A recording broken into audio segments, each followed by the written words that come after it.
Director leads. My name is Rob Perez, and along with my wife Diane Perez, we own the TV8 Kitchen. Thought we could start off by telling you a little bit about our background. So both Diane and I grew up in Central California. I grew up in a small town, and Diane grew up in the big city of Fresno. And at 19, I realized that it wasn't going well for me being a farmer. I wasn't really all that fired up about waking up early, being dirty, and really being alone. And so I decided I needed something different. I decided I would walk into a restaurant and try to get hired. And the cool part about that story is that the day I walked into that restaurant, I was blessed to get hired. And just before I started training, the very next day, they said, "Hey, do you want to meet some folks?" And I said, "Sure." So the very first person they walked me up to introduce was this really pretty 17-year-old hostess, and her name's Diane. So the day I walked into that restaurant, I found the career I loved, which was restaurants, and I also found the woman I wanted to spend my life with. So I consider that a red letter day for sure.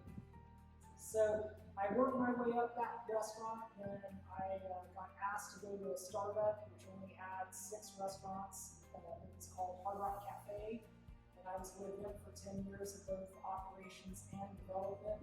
And we grew that to over 70 different restaurants around the world.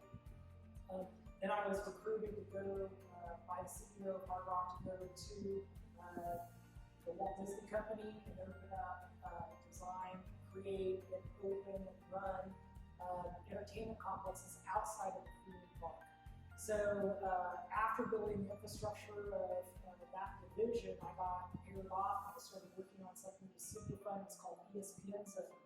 It was a co-venture between Disney and ESPN, and we built these giant entertainment complexes all over America. And it was super fun. Did that for 8 years, and now I got asked to go, I got a chance to go look around after 9/11, which changed our whole business.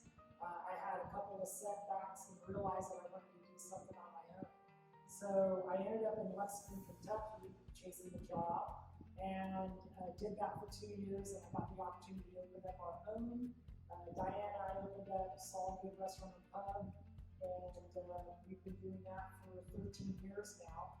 And about 3.5 years ago, she came to me and said, "Hey, don't you think it's time that we start getting back in a more meaningful way?"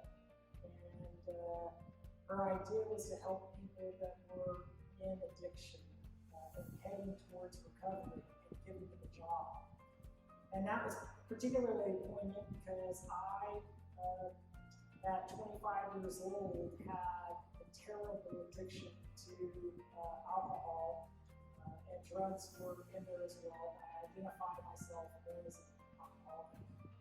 And by the grace of God and the support of my wife, she helped me through rehab. I haven't had a drink in over 30 years. That doesn't mean that I don't struggle with the bouts of addiction, because just stopping drinking requires work. And I need to keep on doing it every day. It's part of our condition. But because of that, Diane really encouraged us to have a restaurant, which we were gifted this experience in. And secondly, she thought the addiction place was really good. Interesting story about that is that we didn't know anything about what to do and how to hire, motivate, and keep people with addiction. And frankly, it was tough. We almost went bankrupt. But it ended up being a good story. We'll get to that later. But Diane and I have 2 children, live in Lexington, Kentucky, and we're so glad to call you restaurant. Awesome job. Is that? So, on the question of when I identified myself as a servant leader, didn't start at the beginning for sure. Again, Diane wanted this restaurant to help people in recovery based on her faith. And I share the same faith with her, but incredibly enough to admit, a lot of times I'm a business guy before I'm a man of faith. I told my wife that it was impossible to do a restaurant like DV8 because we had tried. I've done all the math. We had hired 8 people in 8 years at Saul Good, and literally, after training, they averaged the tenure of 2 weeks. They were employed for 2 weeks after they got trained. In these 8 years, we had 60 people. And that's a lot, especially when you consider that there's it costs $750 to train someone, an individual. And so we had spent quite a lot of training dollars in 8 years, $60,000. And I said, see, Diane, we can't do this. And Diane said, well, I've done my own math. She said, in the last 8 years, we've buried 8 employees. They're gone, they're dead. It's not because we fired them, it's because they're dead. And she says, I think that math is more important than yours. And so I begrudgingly went ahead and opened up DV8, but I clearly wasn't a servant because I was mad and I didn't think it would work. And luckily enough, I had a lot of time in corporate strategic planning that helped us understand how to find people in recovery, how to motivate them and hold them accountable to recovery. And that was by partnering up with different groups of recovery, from the institutions that literally allow people to live in their group house and get better through therapy and through a 12-step or behavior modification program. And once we started locking arms with people and realizing that if people are in recovery and not in active addiction, they're awesome employers. But prior to this, prior to us opening and almost failing, almost going bankrupt, I didn't think I could ask questions of people about their past. Because of my own program, because of EEOC laws, I just thought I couldn't ask these questions. Once I realized there was a way to do it that was legal and appropriate, we asked those questions, and we now hire only people that are in recovery, and it's going unbelievable. Now here's the results. The results are that we now employ all employees, all 27 of them that are in active recovery. But most people wouldn't. But we have tenure that's half of what, or twice as high as what it is in the national average, and our turnover is half of what the national average is. So people are staying longer and they're not leaving as quick. And Yelp named DV8 Kitchen the 40th best restaurant in all of America year before last. And so that proves that people with a past can really deliver in business on a really high level. I guess when that happened, I relaxed a little bit and realized that I could totally work on people's program with them. Not only try to encourage them, but to try to kick them in the butt, which I'm much better at than encouraging, which is a flaw that I'm trying to fix. But by being honest and being direct and trying to care as much as I possibly can. And then creating business opportunities for people so that they could shine in their own specific way. And once that happened, I realized that I probably was a servant leader, and I could feel that God would smile on me every time I did it too. So that's pretty cool. So when I think about all the people that influenced both my wife and I totally think of my bosses. Outside of really your spouse or a sibling or your parents, it seems like at certain parts of your points in your life, those are going to be the people that are most influential. Something to consider when you're a boss and when you're someone that's a worker. But the reality of it is that I so appreciated all the people in every kind of discipline that I got folks that helped me understand everything from building a restaurant to the engineering of it, the flow of it, but also people that understood HVAC and electricity and all that. I'm not going to be an expert, but I have to know a little bit about it. And that goes along for things like human resources, training, customer relations, and then the technical skills required in the restaurant, like the wonderful chefs that I got to work with. Every opportunity to build a relationship with each of those was just gigantic for me. And I just couldn't be where I am today without learning in that. And I'm not a very fast learner. And if you're like me, you better spend some time learning on someone else's dime, so to speak. I think it was really critical for me to have, 20 years in corporate America before I did my own thing. I just don't think I'd be successful if not. At DV8, it's pretty interesting to see how we've incorporated other people's skills into DV8, because even though I'm a generalist and I've been in the restaurant business for 35 years now, I could do every one of the positions, but I certainly couldn't do it all at one time.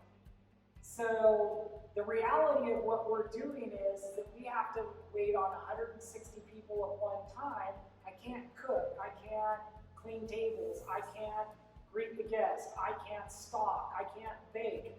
So I'm going to have to share knowledge, provide structure, procedures, and encouragement, and a little bit of encouragement to do things differently to all of the folks that we have on one shift. I clearly can't do it all. I need the help of others. As a servant leader, I would tell you this. I've been blessed to be able to stumble into a couple of things. I had a woman that really needed to have her GED, and she couldn't do it. We even gave her an opportunity to go to a tutor for 3 different sessions, and she came back and she says, I'm not going back. She cried and she said that she was stupid. And that wasn't the case. I think it was divine intervention, but it wasn't me. I just blurted out, hey, would you do jams? She goes, what are you talking about? I said, well, here at the restaurant, we're selling 3 different kinds of jam, and we're buying them. Would you be interested in doing jams? She goes, I've never done jams. Why would I ever want to do that? And I said, well, I don't know, you might get some more hours. She says, okay, I'll try it. I go, well, can you bring a recipe for strawberry jam tomorrow? And we'll go to the store and get all the ingredients and see if you can make a good jam. She goes, and I'll get more hours? I said, only if the jam's good. So she went to the store, went and brought an internet recipe to me on strawberry jam. And I went to the store and got all the ingredients, and I had her make it. And it was awesome. I tasted it, and I said, okay, well, now go double the batch. I want a bigger batch. She went and she did it. Then she costed out all of the ingredients. Then we decided to go to apple butter. Then we decided to go to orange marmalade. And she tripled the batches, figured out how much it cost for the raw product versus what we were selling them for. And this went along for 6 months, and we were doing 3 different jams, and everybody loved it. It was awesome. We got a call from a reporter. The reporter says, my editor wants to know if you have an experience where you utilize talents of people that work there in a way that meets your mission. And I said, well, let me see. I'll ask if I can use this. So I went to her, the woman that makes the jam, and I said, would it be okay if a reporter has a conversation with you about making jams? She says, well, why in the world would anybody care about me making jams? I go, it's not that you make jams, it's why you make jams. She says, well, I need more hours. Why would anybody care about that? And I says, no, that's not the reason you're making jams. She says, well, why am I making jams? I go, do you remember the conversation we had just before I asked you if you wanted to make jams? It was over a tutor and how you thought you were stupid, and you're not. Matter of fact, you're really smart, and you're awesome. Because check this out. You've been doing math ever since that day. You figured out how to double the recipe, you figured out how to cost things, you did now. She says, I don't know that's why I did it. And I says, yeah. She goes, where's this reporter from? I said, well, they're from the New York Times. She says, heck, Rob, I don't know anybody from New York. I'll talk to her. It wasn't a big deal until she ended up on the Sunday newspaper in Las Vegas that same week that article ran in the New York Times. And she was on the front page of the Las Vegas newspaper. And she thought it was a big deal. So that was a fun story. When you're looking at servant leadership, can that person do anything for you? If you give someone a favor or time or a shirt off of your back, it's more pure when that person has no power, no privilege, no opportunity to give that back any way, any shape, or any form. And I'd encourage you to kind of use those 3 questions to determine if you're a servant leader.